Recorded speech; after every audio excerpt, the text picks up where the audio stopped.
Remember, remember the 11th of September, the government treason and plot. I know of no reason why government treason should ever be forgot. I made this video to show people that there's a precedence and a history of state-sponsored terrorism in America. Do you remember the official story of the Oklahoma City bombing? Terry Nichols and Timothy McVeigh put a Ryder truck in front of the Murrah Federal Building in Oklahoma City in 2001. One bomb, right? That's the official story. One bomb destroyed half of the building. Well, have a look at what the media was saying that day.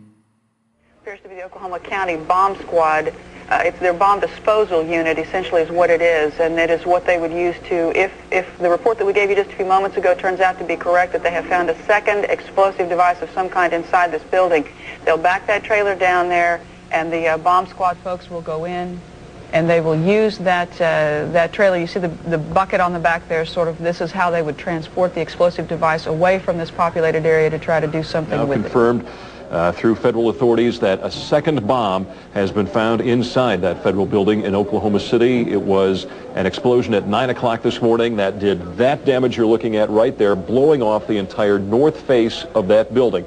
Again, you're looking at the north face there. A second bomb was found on the east side of that building. A bomb squad is on the scene. That second bomb has not exploded. We don't know quite the status yet, if they've managed to defuse it, but it has been confirmed that a second bomb was found on the east side of that building. I just took a look down the street at the Murrah building again. I see another bomb truck going, so apparently they're going to try to get out that third bomb that's been talked about. Still a lot of activity around the Murrah building. Security concerns that another one still might go off. That's what everybody's worried about. At the present time, the medical teams downtown are unable to get into the wreckage to retrieve more of the injured because of the presence of other bombs in the area. I've been told by the police department that just as soon as those bombs are defused, they will permit the medical teams to enter. Just for a second, we want to update our audience that the Justice Department is reporting that a second explosive device has been found in the AP Murrah building in downtown Oklahoma City.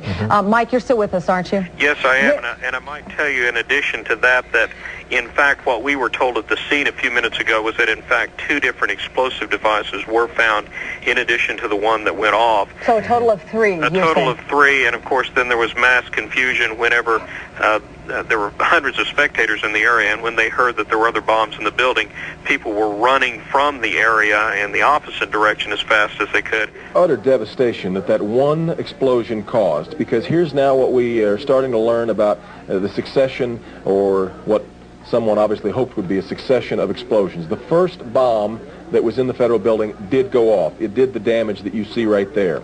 The second explosive was found and diffused. The third explosive that was found, and they are working on right now as we speak, I understand, both the second and third explosives, if you can imagine this, were larger than the first.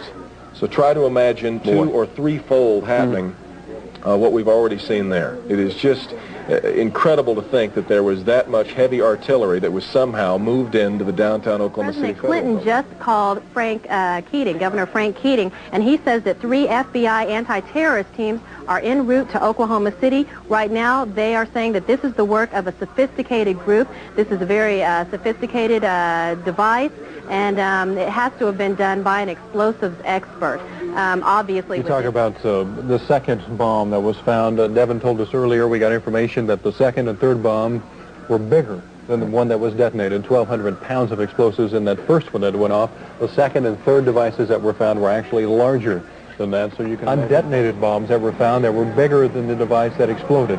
And if this other one that they're looking at now turns out to be something, it appears that it was meant for this building to come down, to be leveled, because of the amount of power that could have gone off. Only one explosion, it was obviously tragic enough, but there were more bombs set to go off, according to ATF officials. The question is, why that building? And was it Waco? Is it Nation of Islam? We should find out an awful lot when the bombs are taken apart. I think it was a great stroke of luck. As you're mentioning, it's hard to talk about luck on a day like today in Oklahoma City, but it was a great stroke of luck that we actually have got diffused bombs. It's through the bomb material that we will be able to track down who committed this atrocity.